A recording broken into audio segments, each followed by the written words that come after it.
Hello, Lamer Gamers. This is Lamer Travis, Rowdy 5000, Ryan, Skylar, for the Lamer Gamers podcast. Over the next couple of episodes, you will hear all of us in some form or fashion.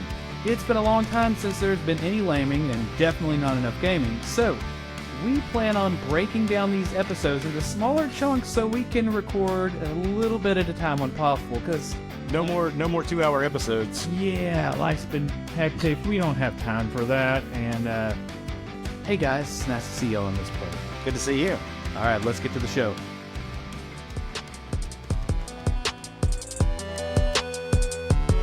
All right, this is Rowdy 5000, and in today's episode, we're going to discuss the Resident Evil 4 Remake again. I've played it through multiple times, and now it's time to plead my case to the jury.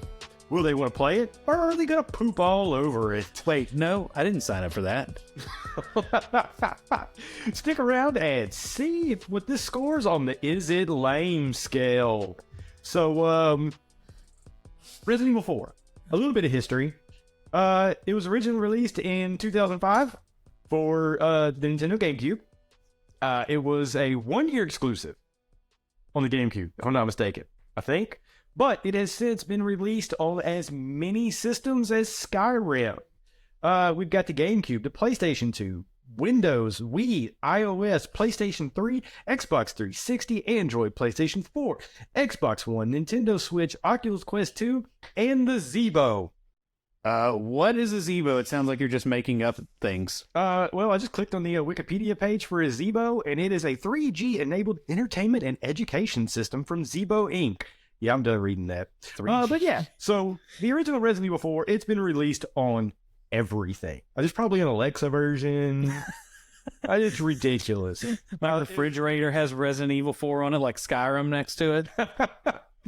Well, needless to say, the development for this game was kind of tumultuous. There was, 2-3 different versions of it. One version that they made eventually became the first Devil May Cry. Don't know if you knew that. Wait, so you're telling me they went from tanky controls to Devil May Cry? Yes. How? Well, so the original Resident Evil 4 is when they started working with the PlayStation 2, the GameCube, the Xbox era. So they were trying to get away from the tank controls.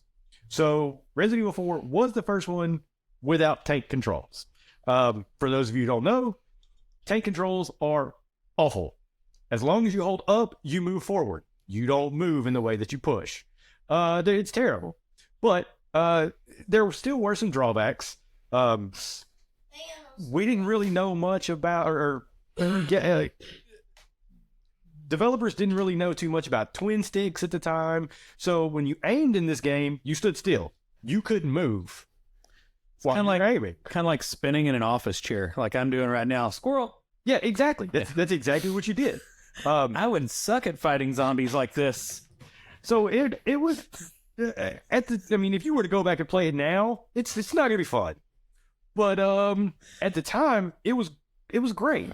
This is also where they moved away from. If you know the lore of Resident Evil, they moved away from viruses. This was a parasite. You played again as Leon S. Kennedy, who was from Resident Evil 2.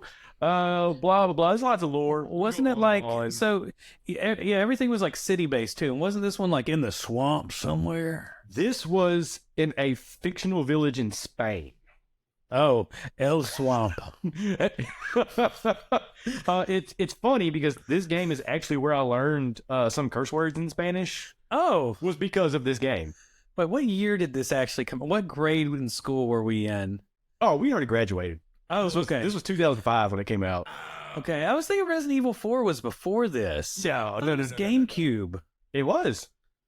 Oh my gosh, I'm old. Yeah, you are. Whoa. But needless to say, it came out and it got rave reviews. A lot of people's favorite Resident Evil. Not long before this, Capcom had already started doing remakes. Don't know if you also knew that. They had already remade Resident Evil 1, and then they made a prequel, Resident Evil 0. Again, getting off subject, there's lots of lore in Resident Evil. If you guys haven't figured this out, Rowdy likes Resident Evil. Oh, I love it. I've played literally every single game was just Stupid zombie games. He loves stupid zombie games. Well, I didn't play like the Game Boy Advance games and stuff like that, but no, I played all the main lines, a lot of the side story ones. Love this stuff, but needless to say, Resident Evil got a little weird after 4. Resident Evil 5, you know, they took a lot from Resident Evil 4, but wasn't as good. So tell me, Rowdy, first of all, it's been on everything, right? Yes. So coming into this, let's say you are new to the genre. Should you buy this? Like, if you've never played Resident Evil 4, Resident Evil at all, is this a good starter game? Oh yeah, just because. Why? There is lore in it that references other games. But I mean, you could start off with this one. So what's different between this one and 7? Like, are there any similarities to it now? Because 7 was the last one, wasn't it? No, 8 was. 8 was. Okay, so that one was really cool. Like, I actually like that one. I played it some over here. They had a demo, right? Yeah, oh yeah. It was actually really good. So are there similarities to 8? Like, if I like that one, should I play 4? The same engine. Okay. So a lot of the controls are the same. The main difference between them is Resident Evil 7 and 8 are first person. When you say engine, you don't mean like Choo Choo Thomas, or what is that one? No, the game engine.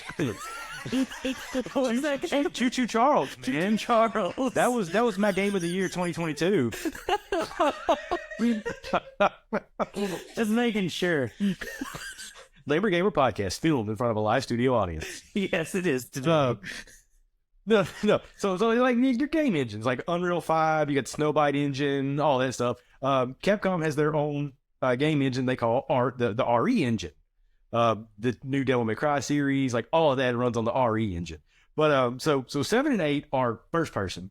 And then they started doing their remakes again. Yeah, it's Capcom, right? Yeah. So if it's Capcom, if you don't know who Capcom is, Street Fighter 2, Street Fighter 2 Turbo, Street Fighter 2 Turbo Hyper Edition, Super Street Fighter 2 Turbo. Street Fighter. It just goes on and on. Alphas. Street Fighter Alpha 2, Street Fighter Alpha 3, Street Fighter 3 Third Strike. So Capcom, they know remakes. And since Resident Evil has an RE in it, they really like that too. But that's just the thing. Like Resident Evil 5, Resident Evil 6, Resident Evil 6, that was a turd.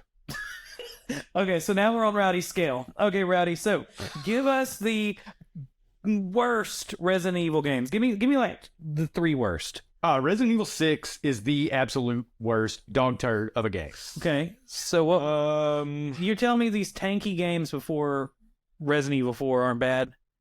I mean, if you go back and play them now, they're bad. Oh, okay. But like, if you played them as a kid when they came out, you didn't know any better, they were great. Way back in the day, me and my pap used to play Resident Evil 1, and You know what's we only funny? had one joystick. I watched a video yesterday where they were talking about things that scarred them in video games as a kid, and one of the guys on the channel was like, "Oh, my dad was playing Resident Evil 2," and then he was talking about watching his dad play Resident Evil 2.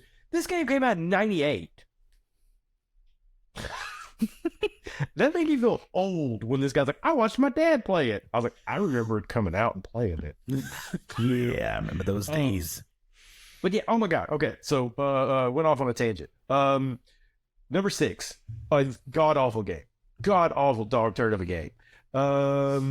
Let's see, second and third bad ones. Yeah, probably one of the spin-off like GBA. Oh yeah, we're not even gonna to talk about those. Those are worse. Veronica Files. Oh my god, there was like some PlayStation 2 ones that were you could actually plug up to the internet and play online with other people. PlayStation 2 era, like dial-up. Why would you do that? Oh, it was awful. I've done it. Oh man, It's terrible. So all right, so what's actually like? So we've talked about the new game, right? They've done this a million times. So you've kind of told me why I should play it, but not really. Why should I play this? I'm not sold. All right. If you like third-person shooters, this is a game for you. It is a very pretty game.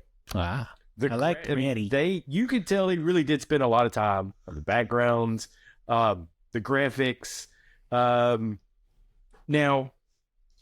they do have to reuse some of the assets for like, I guess, character models, just because I mean you can only put so many character models in a game.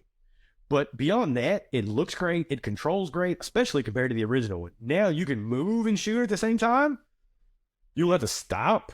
The story does go a little more in depth, and stuff happens in a different order in this one. If that makes sense. So I am going to ask this question because, like, there was recently a remake kind of thing with another zombie game that has been somewhat controversial. I think you really like this game. What's the other, I want to say Walking Dead. They had like part 1 and they re-released it. Sony, you were talking about it as an HBO movie now. Oh, The Last of Us? The Last of Us. No, that was Naughty Dog. So is this a remake in the same sense? Because didn't they change some things in the remake for that game? Look, I love The Last of Us. I try and replay it at least once a year, but the remake for The Last of Us feels more like a remaster. Gotcha. So is this a remaster or is this a remake? This is a remake. So have they changed the story to where it's not Resident Evil 4? No. Okay. So the story is still the same. It's just in interviews that I've seen, they were able to elaborate more on some characters. A lot of the stuff that was cut was put back into this game.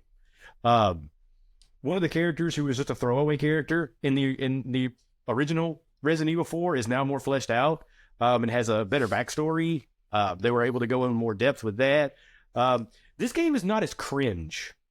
Oh, that's no fun. I like 90s cringe. Well, in the 2005 version, okay, so you have to save the president's daughter. And in the 2005 version, she's running around in a skirt. And sometimes she is up on a higher platform than you. Okay. You get what you're saying. And you have to catch her. But if you look up to look at her, you could look up her skirt. And she calls you a pervert, like over and over again. Well, stop doing that, Rowdy, you freaking weirdo. You can't help it.